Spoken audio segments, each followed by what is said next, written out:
Father, Son, and Holy Spirit. Christ is risen. He is risen.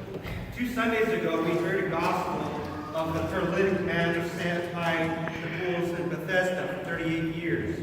And in that gospel, we know that Christ tells the man that his ailments are there because he has sinned. For somehow his body was affected by the sin in his life, and this is why he lay paralyzed for 38 years. Now, in today's gospel, we hear of a man born blind. And along those lines of thinking, the disciples assumed that this man had sinned in some way because he was born this way, or perhaps that his parents had sinned, and this is the result of their parents' sin, that this man was born blind. This is their line of thinking, that it is, sin is what causes us to have disfavor with God and be put in a situation that it seems unfair and unright, that we have brought it upon ourselves. Unfortunately, Christ corrects them on this.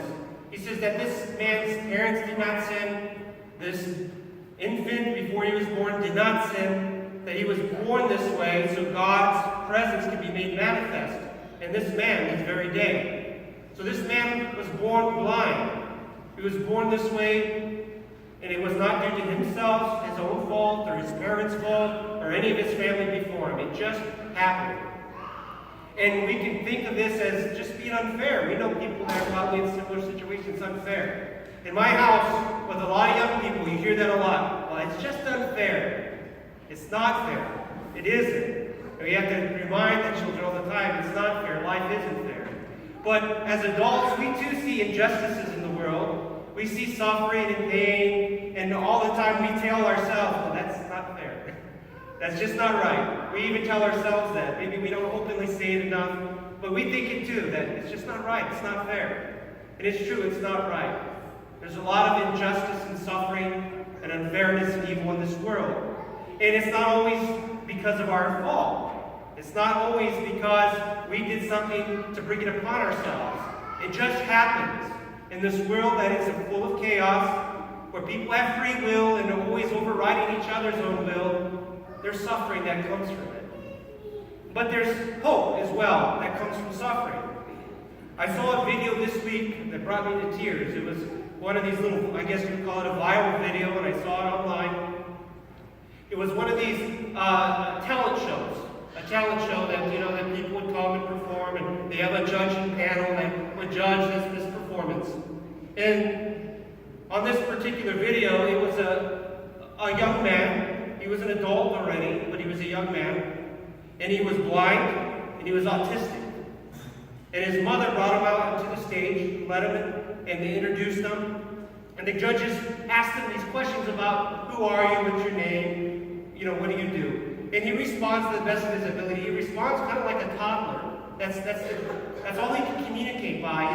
His conversation, his speech patterns was not great. He just can't. He can't speak very well. He can't communicate very well. And of course, you can tell he's blind. He does not know where he's at. He doesn't know. His mom is guiding him and telling him and trying to encourage him.